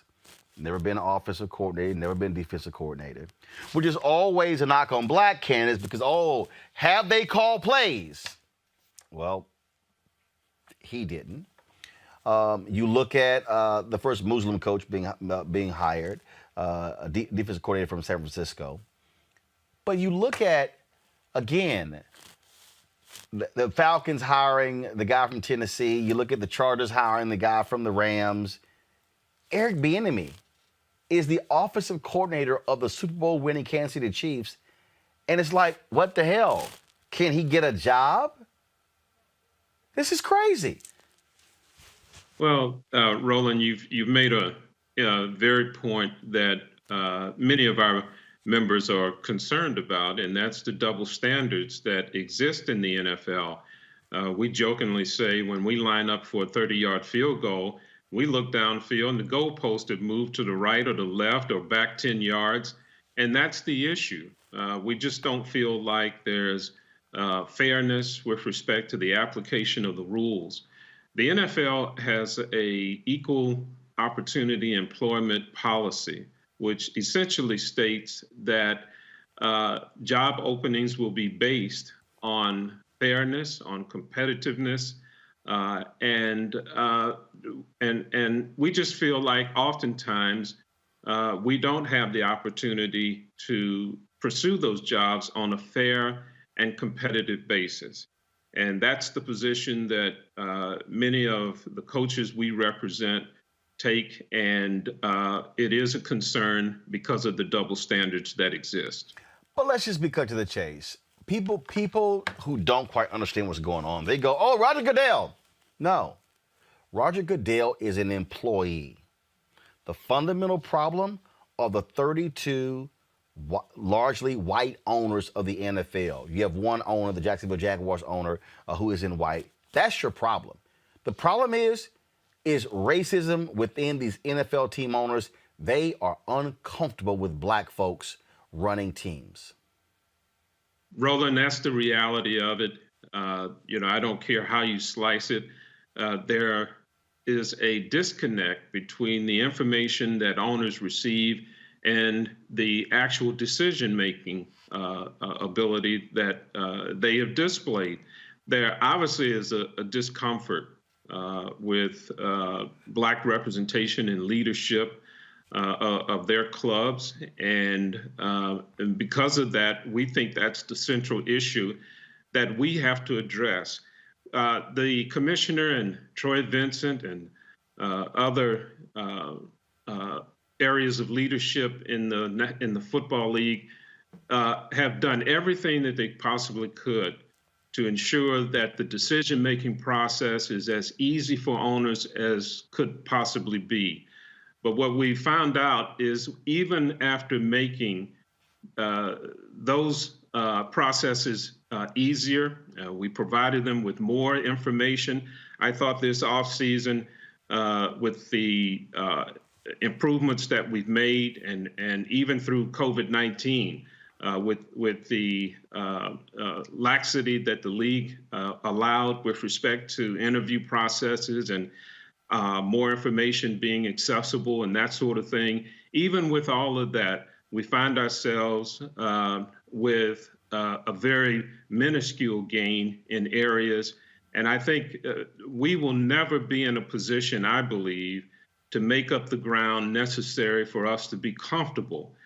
We would have to be able to, at this point, gain every open position, and we know that that's not possible. So we are looking at different areas that we may be able to address to get the attention of owners, and that includes getting more support from the players, more support from media and fans, and more support from sponsors. I think the only way you're going to affect these owners, you got to hit them in their pocketbooks. The sponsors of the NFL have to do the talking. The pressure has to be on the sponsors to say, we are not going to support folks who don't believe in diversity. We're going to pull our money. That's the only way. The NFL is a $10 billion a year entity. They only understand money. Yeah, there's no question about it. Roland, in all of my years in the National Football League, I have concluded that you have to talk to owners in the language that they understand. And that language is money. And you're exactly right. I think we've got to be able to approach them in a way that disrupts or threatens to disrupt their business model. And that is the only way to get their attention. I think that's the only way we'll see significant change. All right, then. Rod, we certainly appreciate it. Keep the pressure up. We think it's important. But the bottom line is these owners, they're rich white guys, and they only understand pressure, and that pressure must be brought to bear against them. Agreed, Roland. Thank you for having me on. Thanks a lot. Candace, I want to start with you. The only reason the Rooney Rule exists is because Willie Gary and, you had attorneys, including Johnny Cochran, who threatened to take the NFL to court over the issue of racism. That's why they put in place the Rooney Rule. Again, as I said, the NFL only understands money. You want to get their attention, go after their sponsors, and then have their sponsors put pressure on them. Then I think you're going to see a change in attitude when it comes to hiring. That's right. Go after their sponsors, but also get the players involved in order to make themselves be heard, that they too will pull out and make change in terms of the money that will not be in the pockets of the owners. You hit the nail on the head when you said that they just don't want to be in and about Black people who have big positions. Otherwise, I mean, let's look at the coaches that are out there and the experience that they have. If you want somebody to operate on you, right, you want them to have experience. But you look at the coaches, some of them haven't even played football professionally. So this just doesn't make sense. What's interesting, though, is that when we look at what happened with the Washington Redskins, right, and their billion-dollar logo, they eventually did, have to retract their name, and they came up with another one when billions of dollars were at stake. And that's because of what happened in terms of what Rod is doing. He is saying, well, let's go to the media, let's go to the people, because over the years, even though it's just coming into fruition, it was the media, it was the people, it was Native Americans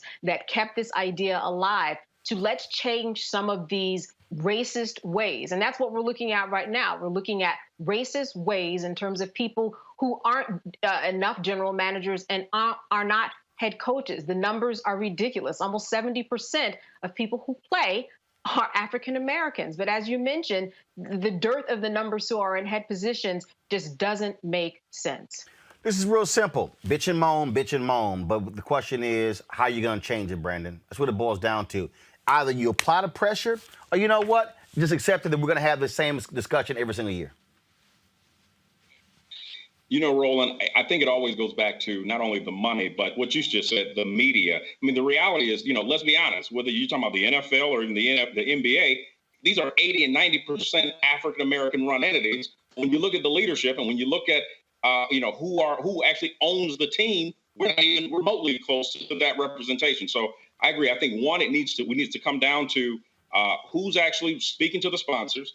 Do they have a divested interest in diversity? And then also looking at, how do we begin to not only start from the coaches, but even go from the coaches all the way up to the GMs, all the way up to the owners of the teams. The media is one thing, but it comes down to investment in dollars in terms of who owns these ball clubs. Until that conversation is had, we're not going to see a change. But let's remember who's actually driving the sport, the industry. It's not the coaches, it's not the team, it's the players. No, it's the owners.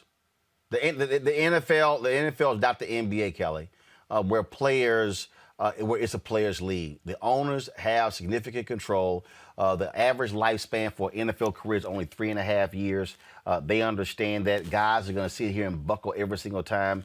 You have got to put the owners only understand sponsor money. That's the only money they understand. You can sit here and say, "Oh, we're going to boycott, not buy tickets." They're saying we ain't targeting y'all anyway. You got consumers who use the very products of the sponsors. That's who they have to go after. And Roland, Kelly, go ahead. No, you're absolutely right. So the reason why the NFL has been able to survive COVID, if you think about it, has been because of sponsorship money. Because we haven't been able to go to the stands. We're not really buying apparel. Where are we going to wear it? The money comes from advertising. The money comes from the money comes from sponsorship. So if we attack them at their pockets, that's when they will actually have an answer for us. It's unfortunate that, the right thing isn't enough for these owners to make a change. It is not enough that it is blatant racism existing in the NFL. It is not enough that we have, a disproportionate rate of white leadership across the board, whichever team you have. It's not right to have that poor of a reflection of the sport itself in your leadership. That's not enough for a rich white person specifically, to make a change. You got to hit them where it hurts. And that happens to be their pockets. And their pockets are filled with sponsorship money. So that's how you got to get it. Folks, how white is the Republican Party and how wrong are they when it comes to voter suppression? Following devastating losses, Biden-Harris winning the state, John Ossoff, Raphael Warnock winning the United States Senate. Republicans are not happy, so they're trying to change the law. Listen to this. The Gwinnett County Republican rep on the bipartisan elections board, they're seeking major election changes at the local and state level. Listen to what Alice Olenek, who serves as the 2021 and 2022 elections chairwoman, this is what she's encouraging her fellow Republicans to reach out to Georgia legislators to make changes to absentee voting rules and expand the advanced in-person voting. She recently told Republican legislators They don't need to change all of the state election laws, just the major parts that will give her party a shot at winning. No, I want y'all to understand the actual quote, because I think it's really important that you understand the quote. This is literally what she said, okay? And when I saw it, I said, wow. But these people they're very clear. She laid out that if they don't make these changes, they're not going to be able to win. Do y'all hear what I'm saying? She literally said, Candace, that if this doesn't happen, we have no shot at winning. How about you actually campaign for votes? How about you actually make an argument? They want to severely restrict. They want to get rid of drop boxes. They want to get of no excuse absentee balloting. They want to check. They want to get rid of all of that because they say, no, them damn black folks showed up. Yeah, we can't have that. We need to be able to win. Deja vu all over again, right? This is the exact same reason that Trump made the call to the governor, right? And it was recorded. He's in trouble for this exact same thing. Can you please give me some votes, find me some votes, because we just need to win for no other reason. Like you said, why not campaign? Why not work for the vote? Why not debate for the vote? These are people who are trying to decide an area that has already been decided. If you do want to change the law on any level, you have to go through the steps legally. Well, we have already gone through the steps. So I'm not even sure what point she's going to make, because we've already revisited these issues legally all the way up to the Supreme Court. What is her point? I'm not sure, but it's just another case of a sore loser and someone who continues to react in light of how their leader is, that being cult, someone who is mesmerized in this cult of people who just think that Trump cannot do any wrong when he is absolutely wrong, and so is she. Brandon, I know what their goal is. Their goal is to literally restrict the number of people who vote to make it easy for Republicans to win. That's their strategy. That's always been their strategy. You know, Roland, the issue here, and this is a learning opportunity for the Republican Party. When you look at a state like Georgia, Georgia not only has one of the highest number of African-American business owners, but the question is did they campaign there? Did they actually talk about issues that are relevant to African-American voters, specifically one about the unemployment? Also looking at how do you create an opportunity where Republicans become valid to the overall African-American vote. I can tell you, when you look at Georgia and you look at where they campaigned, and you look at the two Republican candidates that we had, you know, there were two issues. One, that, you know, there was some insider trading issues, and so that didn't go well.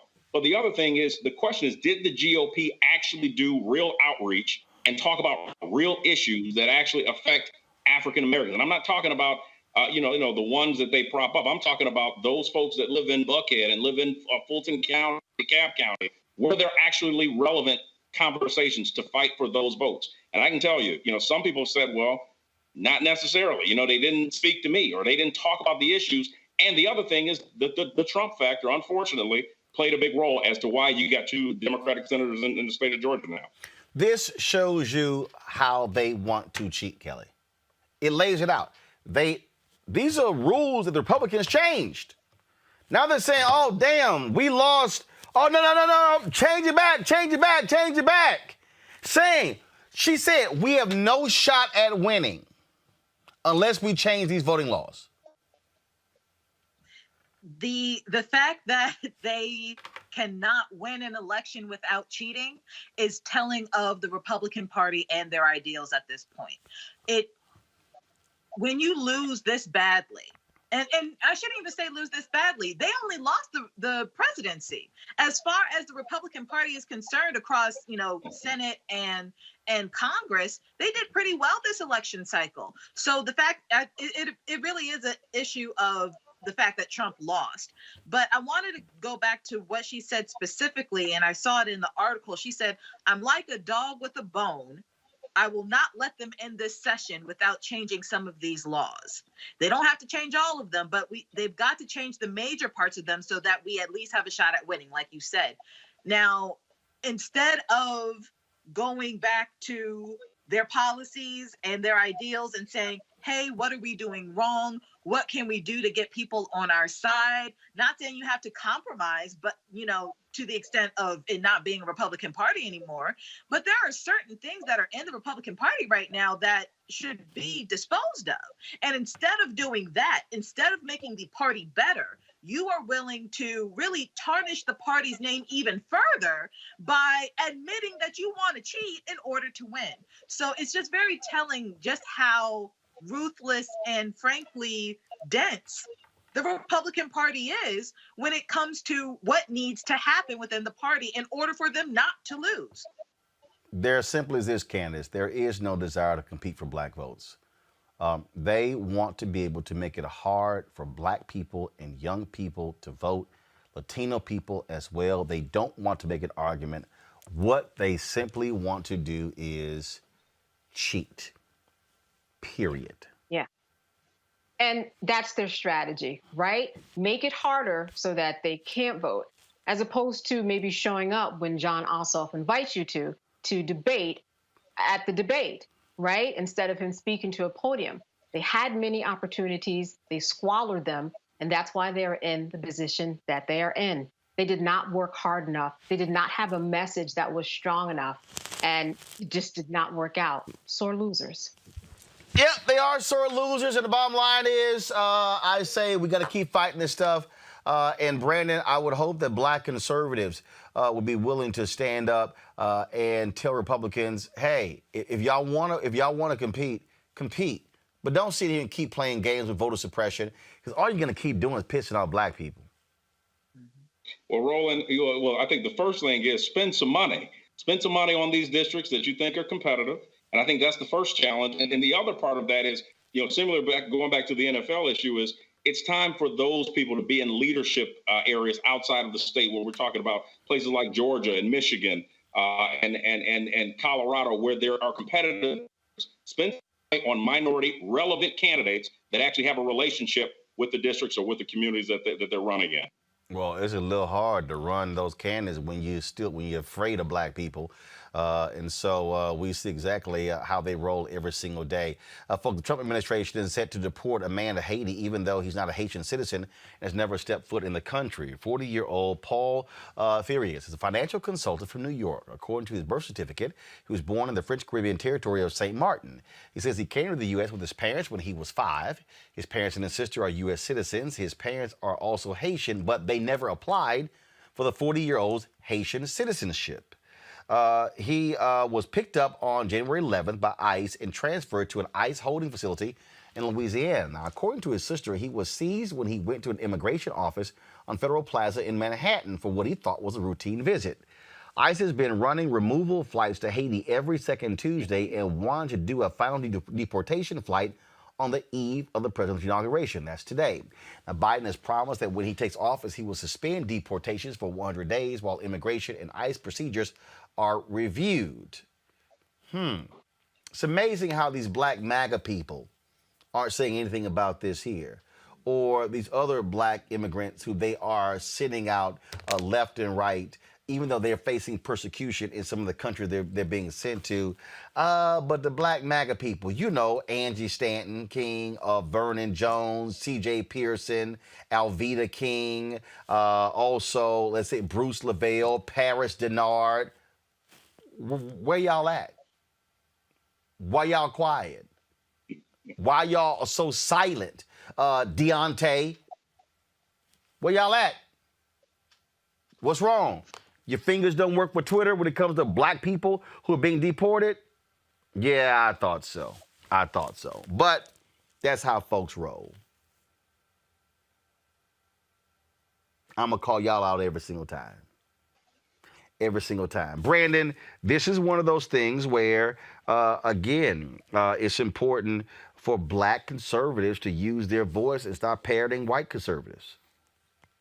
Roland, there's two issues here. One, this is a failed issue on Congress to not directly deal with this immigration reform problem that we have in this country. But the other side to that, I'm not going to disagree with you. I'm going to actually do something different tonight, because we got a double standard, whether you're a black Democrat or a black Republican, when it comes to policies like this. When you talk about the Haitians or even the Jamaican folks who are being sent back, who in many cases were already born here. I mean, if someone was born here at 3, they're an American citizen. And so the fact that we have not done our part as Congress, but furthermore, that we don't call this stuff out, that's another factor of being relevant when it comes to upcoming elections. I'm going to tell you something, Roland. This is going to play a much bigger role for the years to come if it's not addressed in terms of immigration reform. They got to be called out, Candace, because at the end of the day, they're not saying anything. And frankly, if you are unwilling to stand up for black folks, then how can you say you represent black people? And when I look at this, what I see is, we were talking earlier about Trump and marketing and what the Democrats have to do in order to make themselves be heard and big themselves up. While we heard about Trump's shenanigans and the headlines that he was taking, this was happening not so quietly, but quietly in terms of the headlines that most of the public was getting, right? Every second Tuesday, they have these deportation flights back to Haiti. So this is something that's been going on. So as was already spoken, we have a situation where people are not paying attention and haven't stepped up where they need to in order to take responsibility and control of this. It's just timing in terms of this gentleman who was unable to stay. Yep. I'm assuming he's already on the flight now, because now tomorrow we have another administration and Joe Biden is going to reverse this particular situation. So this is something that we are all responsible for, because it was going on. But unfortunately, most of the attention was paid to a lot of other big things, don't get me wrong. But meanwhile, people have been suffering. I mean, this guy has never even been to the country where his native people are from. Yep, absolutely. Got to go to a break. We come back. Y'all seen that Pixar film Soul? Well, we'll talk with one of the graphic artists, a sister, next on Roland Martin Unfiltered. I'm Chrisette Michelle. Hi, I'm Chaley Rose, and you're watching Roland Martin Unfiltered.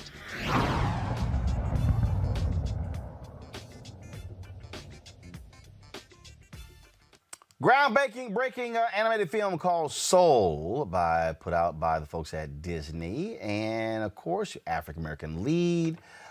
So many amazing voices, but you also know there were black people who were behind the scenes. Well, as Texas A&M graduate, she worked on the film. It premiered last month on Disney Plus on Christmas Day. She's a CG artist, MCheyenne Chapel, who joins us right now. MCheyenne, how you doing? Hello. How are you doing? Gig 'em. Yep. All right. So let's first of all, when did you graduate from Texas A&M? What'd you say? I said, when did you graduate from A&M? I graduated from A&M in June 2019. So really just like less than 2 years ago. Wow. Well, I came just a little before you. I'm class of 91. So just a little before you.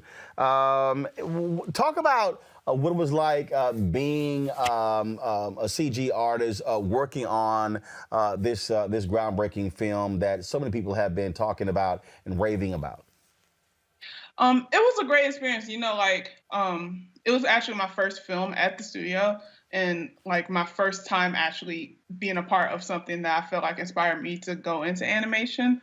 And so like being a part of that film just felt like it was such a fitting theme, because it wasn't just the fact that it was a Pixar film. It was the fact that it was a film that had a black lead as its main character. And like, that's something you don't see in animation, like often. Like we only have like 5 times that you actually see black people as the lead. So I think for me, that was the most special part, because I felt like I could actually relate to the character more than just being a artist that creates the environments on the film.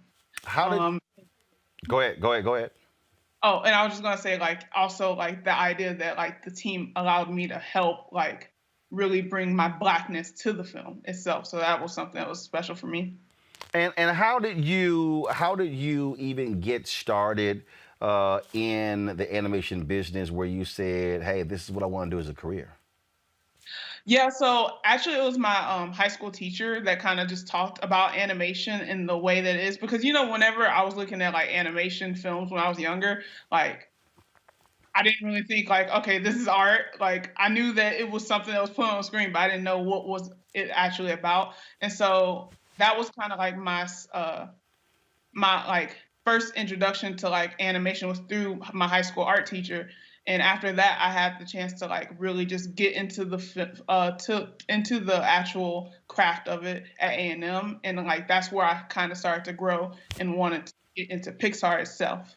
I remember a few years ago when I saw the story about the number about the animation program at Texas A&M, and I was like, "Wow, really?" And Hollywood really has come calling.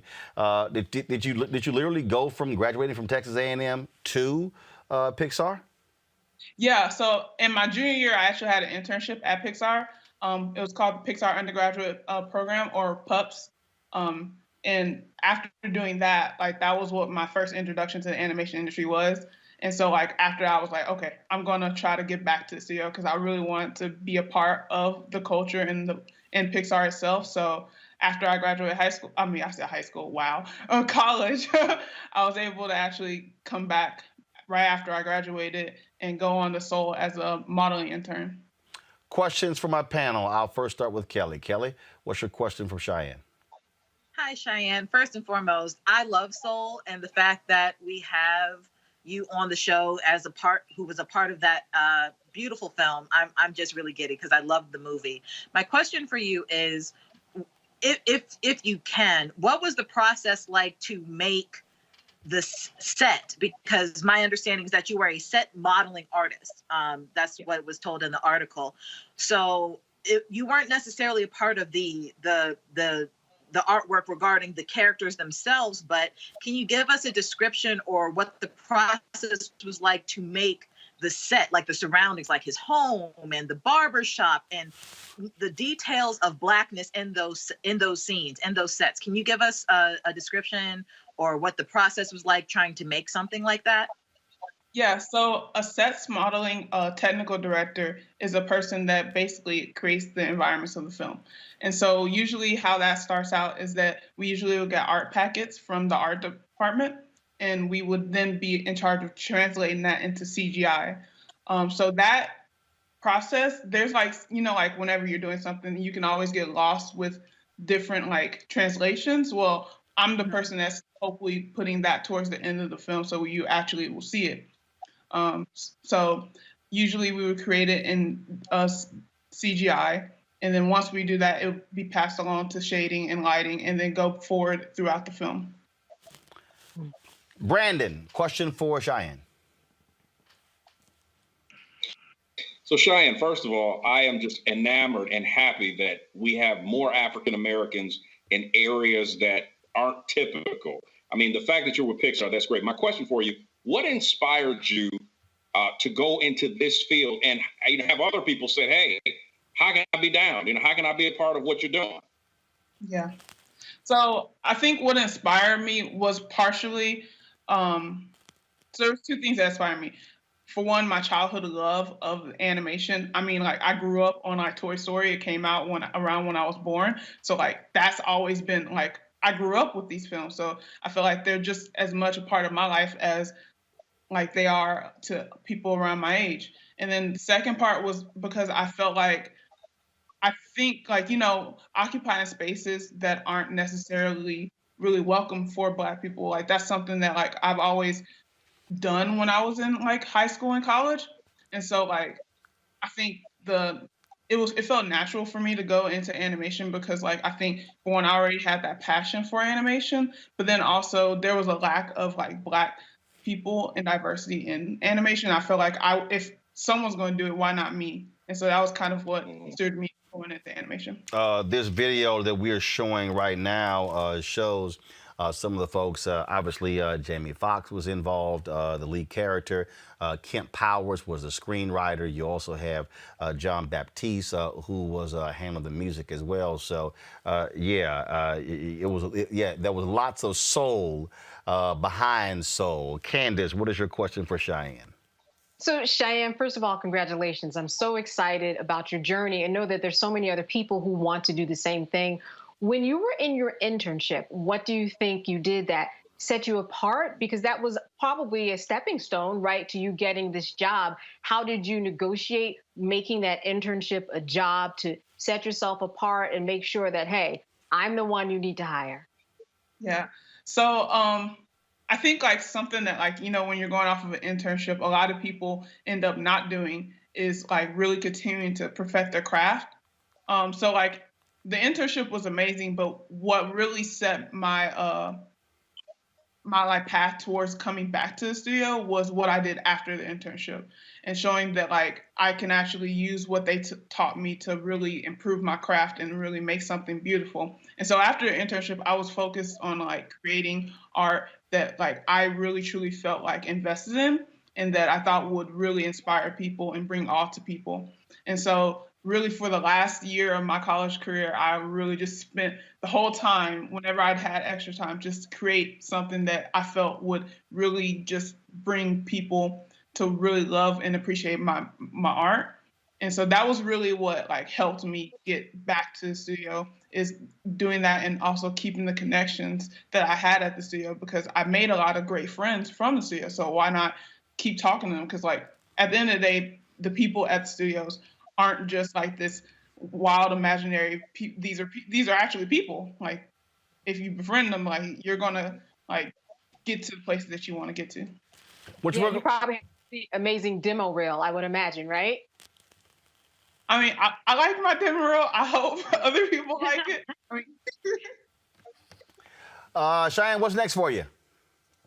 Well, I just finished working on Luca. And now I'm working on a couple other projects at the studio. So like, it's really excited, you know, like I have my second film under my belt, and now I get to like work on other projects and just make more art. And I'm hoping like, you know, eventually, like if I keep the path and just keep persevering, I could try to hopefully be able to move up and hopefully be a beacon to other people and other Black people that, hey, you can do this. Cause you know, like my family, they supported me, and I feel like a lot of other people, they need that. And so I'm hoping that that could be something I can do. Well, CheyEnne Chapel, I'm sure your nieces and I'm sure you are all the rage with your nieces and nephews and cousins who watch Soul, and they can say, "Hey, this your movie." Are you from Texas? Yeah, I'm from Brenham, Texas, right around. You said from where? Brenham. Brenham, Texas. Oh, hell yeah. We all know about Brenham. Bluebell ice cream. Yes. We know about Bluebell ice cream. So maybe one day they'll have a sign in Brenham, Texas, the home of Bluebell ice cream and CheyEnne Chapel. All right. We certainly appreciate it. Thank you so very much. You have a blessing. Thank you so very much. Gig 'em. All right, folks. Yes, both of us Texas A&M graduates. Real quick, folks, this is from Gail Johnson, one of our folks supporting Roland Martin Unfiltered. I recently discovered your daily digital news show encloses my contribution to your OTT acquisition. I will spread the information about your essential news service to all the groups I'm a member of, both locally and nationally. We certainly appreciate it. Thanks a bunch. This is Deborah Triplett, Roland Martin, and supporting staff. I would like to do my part and contribute to the informative insight on matters that deal with people of color. Love the panelists, the new set, and all that you and your cast bring to the table. May God continue to bless you all richly. Bring the funk. Sincerely, Deborah Triplett. Man, but we got this one today. I'm going to quickly read this here. And see, y'all need to understand, you never know who watches this show. And although we target African Americans, folks watch us from all across the world. And you never know. I got this, and this is from a Timothy Bishop. And this is what he wrote. Dear Mr. Martin, thank you for your efforts. I really enjoy your program and its honesty. I'm a 70-year-old white gay man. I hope this little money will help your program. Folks, this show about speaking truth to power. It's about covering issues that matter to African Americans, but the issues that we cover, frankly, are universal. It doesn't matter whether we're talking about poor people, whether you're white or black or Latino or Native American or Asian, you broke. We're talking about with the Biden administration, the inauguration. We're talking about that lying thug Trump. We're talking about what's happening with Congress. We're talking about what's happening with voter suppression. This impacts folks all across the board. And so we certainly want you to support what we do here at Roland Martin Unfiltered. Please join our Bring the Funk fan club. What we're asking is very simple. 20,000 of our followers to give $50 each over the course of a year. That's $4.19 a month, 13 cents a day. 20,000 of our followers give $50 each. As we can raise $1 million, which makes it easier for us to do what we do and not rely on corporate support. Cash App is $RM Unfiltered. Venmo, PayPal is at paypal.me/R Martin Unfiltered. Venmo.com/RM Unfiltered. You can send us, of course, contribution via Zelle at rolandsmartin.com. And then all of these folks today who sent in, these were all, it came in the mail, all this stuff right here, which is, of course, 1625 K Street Northwest, Suite 400, Washington, D.C., 2006. Make it out to New Vision Media, NU Vision Media. Candace, Brandon, and Kelly, we certainly appreciate it. Thanks a lot. Chris Metzler was with us in the first hour. We thank him as well. Folks, tomorrow we will be live 9 a.m. We will not be live tomorrow evening from 6 to 8. We will be live at 9 a.m. for our inauguration coverage of President-elect Joe Biden and Vice President-elect Kamala Harris. We're going to have great guests, panelists as well. If y'all are looking for the blackest inauguration coverage, come right here to Roland Martin Unfiltered. We want to see you here. I was also going to rock some Kente Cloth tomorrow, but I decided the last second I'm going to do something else.